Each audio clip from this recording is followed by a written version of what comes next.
여러분 반갑습니다. 오늘도 발표와 또 이렇게 강의를 통해서 많은 걸 깨닫기를 바랍니다. 오늘의 발표 주제는 사형입니다. 사형. 사형. 범죄자를 어떤 법에 의해서 그 사람을 또 죽이는 어떤 사형. 상당히 어두운 주제죠. 그러나 이 사형에 대해서 성경적으로 보면 이 사형에도 하나님의 어떤 깊은 뜻이 담겨 있는 것을 나중에 알게 될 것입니다. 우선 발표하기 전에 제가 서두를 좀 말씀드리죠. 국가나 사회는 국가의 법을 준수하는 질서 있는 나라를 유지하기 위해서 반드시 범죄자를 벌하는 것이 당연한 이치다. 우리는 다른 사람들이 도둑질을 단념하게 할 생각으로 도둑질하는 사람을 벌한다. 마찬가지입니다.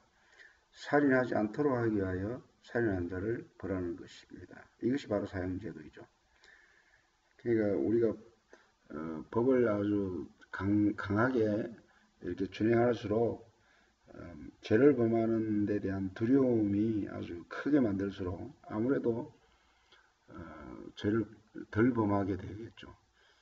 그러나 이 사형제도에 대해서는 여러 가지 이론과 찬반양론이 존재합니다. 그럼 성경적으로 볼 때 이 사형제도가 과연 옳은 것인가 아니면 그런 것인가, 또 사형제도의 의미는, 참된 의미는 무엇인가 등을 알아보았으면 합니다. 일단은 우선 발표자의 발표 내용을 듣겠습니다.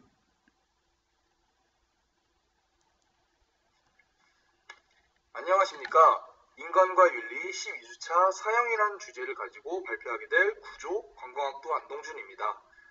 저희 조는 사범학부 김하은 학우와 사회복지학부 윤영현 학우, 스포츠과학부 황승빈 학우, 디자인 영상학부 주희은 학우로 구성되어 있습니다. 그럼 발표 시작하겠습니다. 우선 목차를 말씀드리겠습니다. 저희는 목차를 5가지로 구성을 해보았는데요. 우선 사형이란 무엇인가, 그리고 현재의 사형 제도는 어떠한지, 사형에 대한 찬성과 반대 의견을 말씀드리고, 기독교적 윤리관에서 사형은 어떻게 다루어지고 있는지, 끝으로 결론을 말씀드리도록 하겠습니다. 사형이란 무엇일까요? 우리는 모두 사형이라는 큰 의미를 알고 있습니다. 사형이란 수행자의 생명을 박탈하여 인간 존재를 영구적으로 지우는 행위입니다. 사형은 고대와 중세시대의 주된 형벌이었지만 18세기 서구 계몽주의 사상이 인간의 존엄성을 일깨워주며 점차 줄어들기 시작했습니다. 사형제도는 인류 역사상 가장 오래된 형벌 중 하나입니다. 사형제도는 인간이 인간 스스로 부여한 존엄을 침해하는 자기 모순이자 인간이 지극히 인간적인 본능에 반하는 행위라 정의할 수 있습니다. 그렇다면 현재의 사형제도는 어떠할지 알아보겠습니다. 우선 현재의 사형제도를 좀 더 쉽게 이해하기 위해선 과거 사형제도는 어땠는지를 알아보면 좀 더 도움이 됩니다. 고대, 중세, 근대 이렇게 구성을 해보았는데요. 고대에는 눈에는 눈, 이에는 이라는 보복 사상이 지배되는 시대라 사람을 죽인 자는 사형이 당연시되었습니다. 또한 작은 범죄에 대해서도 사형에 처했으며 상당히 잔인한 방법까지 동원하면서 처형을 시행하였습니다. 결국 받는 대로 갚는다라는 탈리온 사상은 사형을 합리화시키기까지 하였습니다. 중세시대에는 여전히 사형으로 처형되는 숫자는 많았으며 집행하는 방법도 화형, 생매장, 치명 등 다양해지고 시민들한테도 훌륭한 구경거리가 되었습니다. 근대에 들어선 도끼 떨어뜨리기, 즉 길로틴이라는 사형제도가 생겼는데요. 이는 범죄자의 불필요한 고통 없이 목을 한 번에 치는 것으로 당시엔 인도적이고 진보적인 발상이었습니다.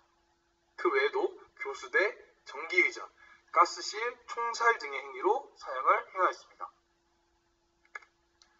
그렇다면 현재의 사형제도는 어떠한지 알아보겠습니다.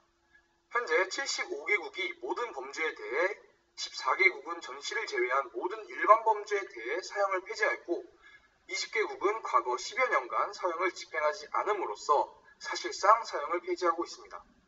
반면 86개국은 법률상 사형제도를 유지하면서 지난 10년간 사형을 집행한 적이 있습니다.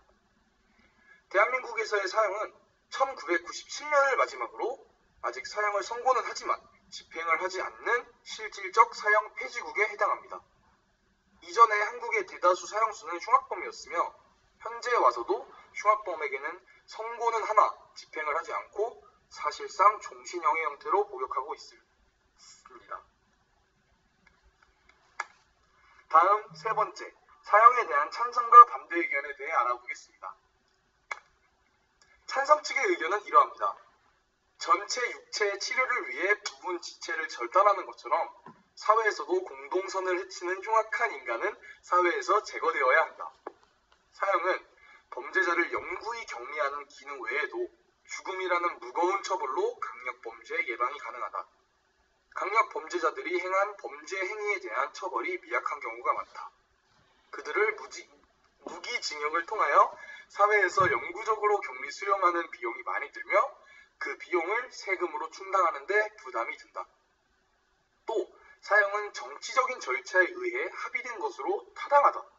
합법적인 사형은 도덕적 의미에서 살인이 아니며 야만적이지도 않다라고 주장을 하였습니다. 우리가 모두 알만한 사람들이 사형을 찬성하고 있었습니다. 바로 마틴 루터 킹과 칸트인데요. 마틴 루터 킹은 사형은 더 큰 악을 제거하기 위한 작은 악으로서 사형을 집행하기 위해 검을 사용하는 것은 신성한 것이라고 주장을 하였습니다. 철학자 칸트도 범죄자에게 범행을 상응하는 형벌을 가함으로써 사회의 균형을 맞추고 회복하는 것이 바로 정의가 실현되는 것이라고 주장을 하였습니다. 다음은 반대측의 의견입니다. 반대측에는 체사레 베카리아, 빅토르 위고 등이 있고 그들은 이런 식으로 주장을 하였습니다. 사형은 잔혹하고 이례적인 처벌이며 보복에 합법화된 형태이다. 사형은 다른 형벌들과는 달리 되돌릴 수 없고 취소가 불가능하다. 문명화된 인간 사회는 인간을 죽이지 않는다. 이러한 피 흘림은 사회의 품위를 훼손한다. 사형이라는 중형이 범죄를 억제하고 예방한다는 것은 미미한 수준이며 큰 연관성을 지니지 못한다. 억울하게 누명을 쓴 피의자를 죽임으로써 사건을 바로잡을 기회를 놓치게 된다. 형을 집행하는 이 또한 많은 괴로움을 느낀다 라고 주장을 하였습니다. 앞서 말씀드린 체사레 베카리아는 형벌은 일반 예방의 목적을 가지고 가능한 최소한으로 행사되어야 한다 라고 주장을 하였고 빅토르 위고는 사형은 범죄인만이 아니라 그의 가족의 목도 자르는 것이며 사형의 윤리적 타락의 원인이기 때문에 중시보다는 지양해야 하는 행위라고 말하였습니다. 네 번째로 기독교 윤리에서 사형에 대해 알아보겠습니다. 성경에서 사형은 어떻게 비추어질까요? 성서에선 사형 제도를 인정하고 있습니다. 그러나 그것은 성서 내부에서 일어난 계시 속에서 일어나 다루어진 사건들입니다. 그러므로 기독교에서 사형 제도의 존폐를 논할 때 성경에 나타난 기록들을 해석하여 적용하려 한다면 엄청난 오류를 범하게 됩니다. 구약시대의 처형 죄목은 앞서 보시는 표와 같이 여러 가지가 있습니다. 살인, 부모 멸시, 이방신 제사, 간음 등의 중죄가 있습니다. 이렇게 말하면 마치 구약시대의 이스라엘은 사형을 당연시 여기고 쉽게 생각했나라고 생각하실 수 있는 게 그럴 가능성이 있지만 그것이 아닙니다. 그들은 사도교회 시대와 특정 상황에만 사형을 인정하였습니다. 또한 일반 국가의 사형제를 인정하고 있는 것 역시 아닌 점 알아주시면 감사하겠습니다. 사형은 인간의 삶과 죽음의 문제이므로 먼저 인간 자체에 대한 바른 이해가 필요합니다. 인간은 하나님의 형상에 따라 받은 고귀한 생명을 지니고 있습니다. 또 부여받은 생명을 지켜나가야 할 생명권을 지니고도 있습니다. 모든 생명은 하나님으로부터 부여받았기 때문에 가치는 존엄하고 상대적으로 평가받지 아니해야 합니다. 오늘날의 인권은 우리가 살아가는 데 있어 필수 불가결할 권리이죠. 오늘날 기독교는 인간의 존엄성에 초점을 두어 사형을 비인간적이며 비기독교적 형벌로 간주해야 한다고 생각합니다. 사형은 생명의 창조주이자 주인이신 하나님의 절대 권위에 반하는 행위입니다. 따라서 사형제 폐지를 위해 헌신해야 한다고 생각합니다. 왜냐하면 우리의 생명은 하나님의 것이기 때문입니다. 그렇다면 사형제를 없애는 움직임엔 어떤 것들이 있을까요? 바렌 라이히는 사형제도를 정당화시키는 것이 불가능하지 않다면 복음과 인간 생명에 대해 역동적이며 적극적인 이해에 바탕을 두고 있는 그리스도교 윤리는 더 많은 어려움에 봉착하게 될 것이다 라고 하였습니다. 또 대한예수교 장로회 총회 인권위원회는 인권선교정책협의회 성명서에서 인간 존엄성을 파괴하는 사형제도를 폐지하라 라고 촉구하였습니다. 외국의 캐나다 성공회와 온타리오와 케벡의 침례교, 구세군 루터교와 장로교도 사형제도의 폐지를 주장하였습니다. 저희가 생각한 해결 방안은 세 가지가 있습니다. 첫째, 헌법 개정 방법. 둘째, 헌법재판소의 위헌 결정에 의한 사형제도의 폐지 방법. 셋째, 형법 개정의 방법으로 사형을 폐지하는 방법이 있습니다. 기독교는 사형 존치론에 찬성하는 국민의 감정을 충분히 고려하여 수감자의 갱생 및 교화뿐만 아니라 사회의 방위를 위한 책임 있는 대안까지도 제시할 수 있어야 합니다. 이러한 노력은 결국 자신의 경제적, 정치적 희생까지를 요구하는 것이며 이러한 희생은 곧 우리의 삶의 방향과 태도를 혁명적으로 전환함을 뜻하는 것이라 할 수 있습니다. 마지막으로 저희 구조조원들의 의견을 취합하여 낸 결론입니다. 사형제도 자체가 인간들에 의해 만들어진 악한 제도입니다. 현재의 사형제도는 어떠한 이유 때문이라 할지라도 잘못된 인위적 제도는 맞습니다. 사형제도는 기독교 윤리적 측면에서 온당한 제도 아닌 것 역시 맞습니다. 성경은 일반 국가에서 사형제도를 두는데 그 이론적 근거를 제시하고 있지 않습니다. 인간의 생명은 생명을 부여한 하나님만이 거둘 수 있습니다. 인간의 어떠한 개별적 판단이나 국가 조직도 인간의 생명을 박탈해서는 안 된다라는 게 저희 구조조원들의 의견입니다. 이상으로 발표를 마치겠습니다. 시청해주셔서 감사합니다.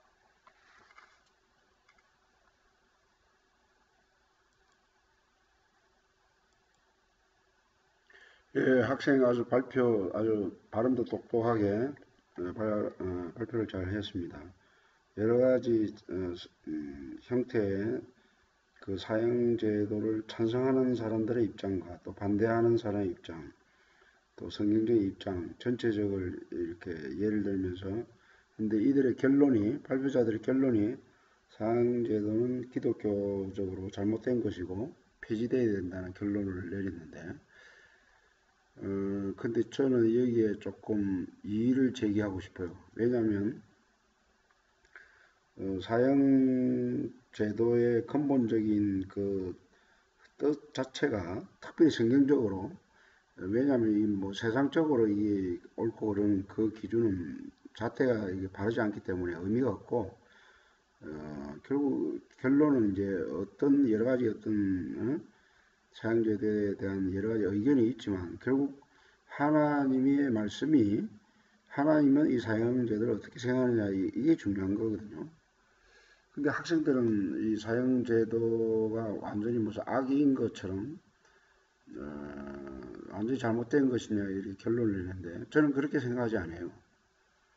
왜냐하면 하나님이 구약에 보면 그 사형에 해당되는 죄를 범할 때 그 사람을 죽이라고 한 것은 어떤 면에서 구약의 법을 보면 사형제도를 인정한 것이거든요. 근데 하나님께서 사형제도를 인정할 때는 뭐 하나님이 막 아주 뭐 무조건적으로 뭐 불공의하고 그냥 악한 것을 범하는 것, 그런 차원에서 사형을 인정한 것이 아니에요. 오히려 역설적으로 인간을 더 사랑하기 때문에 창세기 9장 9절에도 보면 분명히 피 흘린 자는 피의 대가를 받게 돼 있다고 그랬잖아요. 왜냐하면 하나님의 형상으로 지음받았기 때문에 반드시 그 살인을 해서는 안 된다라는 걸 강조하는 것이죠. 거기서 신명기에도 보면 다른 신을 예배하는 이스라엘 사람들을 돌로 쳐 죽이라고 되어 있습니다. 그리하면 이스라엘 사람들이 듣고 두려워하여 이같이 악을 다시 너희 중에 행하지 못하리라. 그러니까 하나님이 사형제도를 둔 것은 네가 사람을 죽이면 너희도 죽는다라는 걸 강조해서 결코 이 살인이 일어나지 않게끔 하는 것이 1차적인 목적이지. 사형을 허락해서 그 사람을 이렇게 악한 쪽으로 처벌하는 게 원래 목적이 아니었거든요. 저번에 재화율법과 복음과의 관계에서도 제가 잠깐 소개를 했었는데, 율법에는 세 가지 용도가 있다고 그랬죠. 하나는 이제 죄를 깨닫게 하는 기능, 그 두 번째가 뭐냐면 시민법적 용도입니다. 이건 뭐냐면 죄를 범하지 않아야 한다는 그 마음은 변화시키지 못하나, 율법 자체는 사실은 그 마음을 변화시키지 못해요. 그러나 죄를 범하면 죄에 대한 처벌이 두렵다는 생각을 가지게 만들죠. 예를 들어서 교통법규도 음주 운전을 하면 만약에 막 5년 징역 산다 이렇게 강한 법을 만들어 놓으면 사람들이 그런 법을 만들어 놓는다 해가지고 뭐 술 먹고 싶은 생각 자체를 없애는 건 아니죠. 법이 어떤 마음의 변화를 시키지 못해요. 그러나 야 이거 잘못 술을 먹고 운전하다가는 5년 징역 사니까 그런 법이 두려워서라도 술을 안 먹게 되고 결국 뭐 대리운전이라는 이런 걸 대신할 수 있는 어떤 절대로 자기가 술 먹고서는 운전해서는 안 되겠다는 그런 어떤 법적인 장치가 되는 것이죠. 그래서 그 나중에 이제 결론적으로 이게 영적으로 어떤 의미 있는가를 나중에 말씀드리겠지만 성경은 분명히 살인 제도에 대해서 이야기를 하고 있어요. 물론 그 살인한 사람조차도 하나님께서 회개할 기회를 주고 하나님을 믿는 기회를 주시죠. 그 대표적인 예가 여러분 갈보리 십자가에 예수님도 억울하게 그 당시 로마법에서 사형을 당했고 좌우편에 있는 강도들도 사형을 당했지 않습니까? 그 당시 로마법이 사형을 인정했고 예수님도 그 사형에 의해서 그 십자가에 매달렸다고요. 그러나 이제 똑같은 사형수지만 우편에 있는 강도는 죽을 때 예수를 영접했고 좌편에 있는 강도는 끝까지 죽기까지 예수를 거절했지 않습니까? 비록 사형을 당하지만 그러나 구원받을 기회를 하나님께 주신 것이죠. 그러니까 이 사형 제도가 무슨 기독교적이 아니다라고 결론 짓는 것은 그것은 조금 성급한 결론이라고 저는 생각합니다. 물론 죄를 범한 사람을 회개시키고 사랑해야 되는 건 맞지만 그러나 어떤 사회의 어떤 질서와 어떤 공의가 행해지기 위해서는 엄격한 법이 있어야만이 그 사회가 유지가 되는 것이죠. 아주 무차별하게 막 그 옛날에 보면 막 그 사람을 그 특별히 어린애들 유괴해가지고 죽인다든가 무차별 다수 아무런 관련 없는 사람을 그냥 무참하게 사람을 죽인다든가 그런 사건들 보면 그 죽임을 당한 가족들 살인을 당한 사람들의 입장 그런 거 생각하면 모르겠습니다. 여러분들은 뭐 굉장히 용서하는 마음이 아주 커서 그런지 몰라도 이 사형제도는 저는 개인적으로 있어야 된다 생각해요. 왜냐하면 그런 공기가 있어야 사람을 함부로 하는 그런 것을 두려워해야 되죠, 사실은. 그러나 이제 이미 살인을 한 사람은 그 사람 자체를 미워해서는 안 되고 또 사랑해야 되죠. 그 죄가 나쁘기 때문에. 근데 이제 사형 당하기 전에 이제 특별히 요즘도 물론 우리나라도 사형 제도를 집행하지 않는다 그러지만 그 과정 속에서 종신형이나 이런 과정 속에서 목사님들이 실제로 이런 사형수들한테 찾아가가지고 예수를 전가한다든가 회개할 기회를 준다든가 이런 사례들이 너무 많죠. 그 속에서 하나님을 믿고 변화되는 그런 사례들이 지금도 감옥소에서 많이 일어나고 있거든요. 그래서 저는 시간이 많이 지나기 때문에 결론만 말씀드리겠습니다. 사형금지론이나 사형부활론 양쪽 다 주장하는 근거를 성경에 찾고 있습니다. 그러니까 성경이 사형을 금지해야 된다, 사형을 해야 된다라는 이런 내용들이 성경적으로 보면 다 있어요. 보면.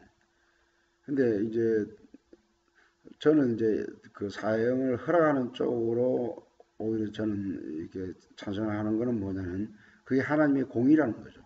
우리가 보통 뭐 예수 그리스도를 믿고 회개할 때 하나님에 대한 속성 가운데 굉장히 사랑을 강조해요. 하나님은 사랑이시다. 어떤 죄도 용서하신다. 사랑. 그 말은 맞죠. 그러나 십자가라는 그 형벌 자체가 보면 하나님의 사랑만 이야기하는 거 아니에요. 하나님의 공의를 이야기한다고. 공의는 뭐냐면 죄는 반드시 심판을 받는다라는 그런 것을 동시에 우리에게 가르쳐 주고 있습니다. 죄라는 게 얼마나 무섭습니까? 죄의 삭은 사망이라 그랬거든요. 어떤 면에서 우리 인류는 죄로 말미암아 다 사형받은 사람입니다. 예수님이 가운데 십자가에 못 박혀 사형을 받는데 의미가 다 틀리죠. 좌우편에 있는 강도는 다 죄 때문에 사형받았지 않습니까? 그 죄 때문에 우리는 뭐 십자가에 매달리지는 않지만 다 죽음에 이르는 사형을 받았다 해도 과언이 아니죠. 그러나 그 가운데 우편에 있는 강도가 보여준 것이 바로 하나님이 원하시는 것이죠. 죄로 말미암아 사형받은 존재인데 그 가운데 예수를 믿고 죄를 해결하고 예수를 믿고 구원을 받고 좌편에 있는 강도는 끝까지 죽을 때까지 회개하지 않고 주님을 믿지 않죠. 근데 회개하지 않은 결론은 뭐냐면 유황과 불이 타는 영원한 불못이 던진다고 성경 말하고 있고 우편에 있는 강도는 예수님이 죽으실 때 뭐라 하냐면 너는 오늘 나와 함께 나그네에 있을 것이라 얘기했거든요. 그래서 결론은 사형제도를 통해서 우리가 깨달아야 될 것은 미워하는 자마다 살인한다 그랬습니다.